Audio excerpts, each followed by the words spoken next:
धर्मेंद्र प्रधान यांच्या शिक्षण मंत्री पदाचा राजीनामा आल्याबरोबर त्या जागी देवेंद्र फडणवीस जाऊ शकतात असं विधान शिवसेनेचे नेते आणि फडणवीसांचे जवळचे मित्र, जवळचे अवतरणात आहे संजय राऊत यांनी केला। आणि पुन्हा एकदा देवेंद्र फडणवीस दिल्लीला जाणार का ही चर्चा सुरू झाली।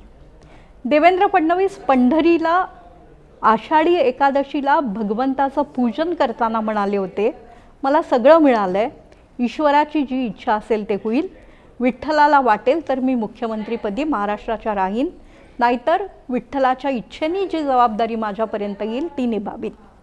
त्यांच्या या एका वाक्याचा अर्थ पाठोपाठ त्यांनी दिल्लीला जाणं आणि संजय राऊत केलेलं विधान यांचा एकत्र अर्थ लावत पुन्हा एकदा फडणवीस दिल्लीला जाणार का याबद्दल चर्चा सुरू झाली आहे। महाराष्ट्राच्या राजकारणात अशी चर्चा कितीदा होणार हे खरं तर आता मोजण्याच्याही पलीकडे गेलेलं वास्तव झालेलं आहे। सातत्याने चर्चा होती आहे, पुढे कितीदा होणार माहीत नाही आहे। खरंच फडणवीस दिल्लीला जातील का? एक तर लक्षात घेतलं पाहिजे की या गोष्टीकडे लक्ष देताना सध्याचं जे सरकार आहे ते थकलेलं आहे, त्याचं वय जास्त झालेलं आहे। फडणवीस तुलनेने 54-56 वर्षाचे नेते असले तरी तरुण आहेत। राजकारणात या वयाला भारतात तरी तरुण म्हणतात। त्यामुळे तरुणांच्या मनातलं जाणण्याची इच्छा असलेले, ती जाणू शकणारे काही नवे नेते भारताच्या राजकारणात केंद्रात आणायचं ठरलं तर कदाचित फडणवीसांना तिथे नेता येईल, न्यावं लागेल। त्यासाठी त्यांना शिक्षण खातं दिलं जाईल का याचं उत्तर कदाचित नाही आहे। मुळात फडणवीस जर दिल्लीत जाणारच असतील तर त्यांच्याकडे अर्थ, संरक्षण, गृह अशा प्रकारची अतिशय महत्त्वाची खाती येऊ शकतील। HRD हे खातेही भारतीय जनता पक्षासाठी अतिशय महत्त्वाचं आहे, कारण ते त्यातून परिवर्तनाचा त्यांचा कार्यक्रम राबवत असतात। पण तरीही फडणवीसांसारख्या महाराष्ट्राचं नेतृत्व करणाऱ्या नेत्याला त्यासाठी दिल्लीला नेलं जाईल का हा एक प्रश्न आहे। दुसरं असं की समजा फडणवीसांना दिल्लीच्या राजकारणात आणण्याची ही योग्य वेळ आहे असं वाटत असेल तरी मग महाराष्ट्रात काय? महाराष्ट्रातली भाजप समोरची आव्हानं अजूनही संपलेली नाहीत। एकनाथ शिंदे त्यांचा मित्रपक्ष आहे, पण त्या मित्रपक्षाची घोडदौड भारतीय जनता पक्षाला कुठेतरी समांतर सुरू आहे, आव्हानात्मक आहे। ठाकरे बंधू एकत्र आले तर मराठी माणूस वेगळं वागू शकतोय।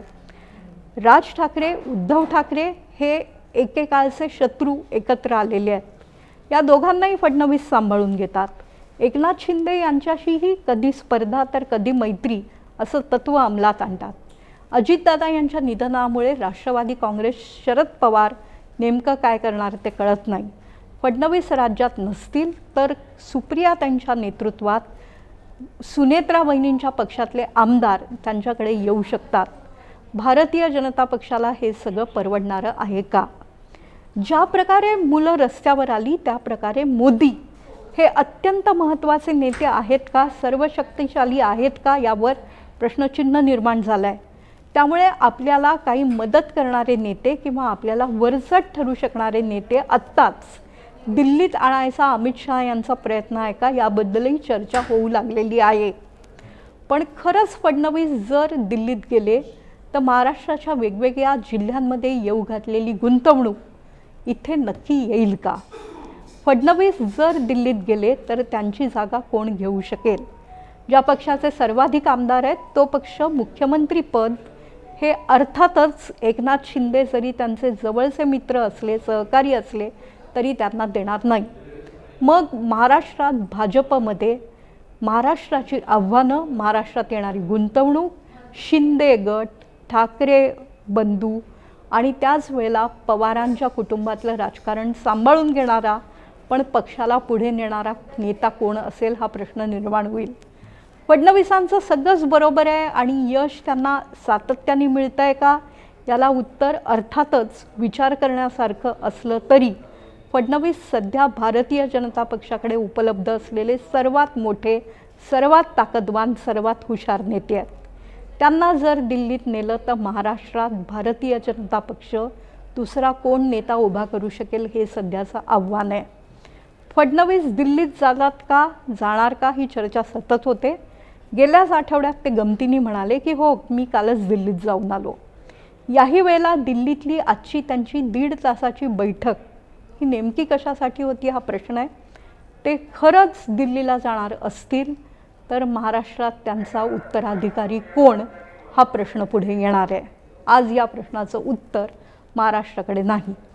चंद्रशेखर बावनकुळे, आशिष शेलार, दिल्लीत असलेले विनोद तावडे, गिरीश महाजन हे भाजपकडचे महत्त्वाचे नेते असले तरी ते फडणवीस यांची जागा घेऊ शकतील का हा मुद्दा आहे.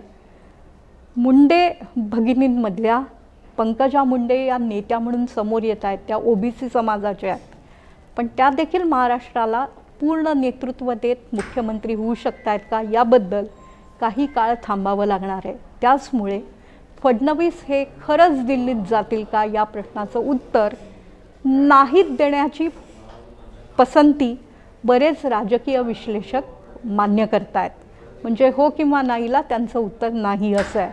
राजकारणात काहीही होऊ शकतं. मोदी आणि शहा यांचं राजकारण कल्पनेच्या पलीकडचं आहे.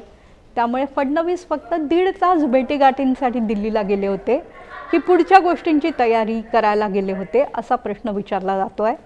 फडणवीसांनी दिल्लीत जरूर जावं, पण महाराष्ट्राचा विकास करून जावं, काही वर्षांनी जावं असं त्यांच्या पाठीराख्यांचं मत आहे. अर्थात आपण पब्लिक आहोत, त्यामुळे आगे आगे देखिए होता है क्या एवढंच म्हणणं आपल्याला शक्य आहे. नमस्कार.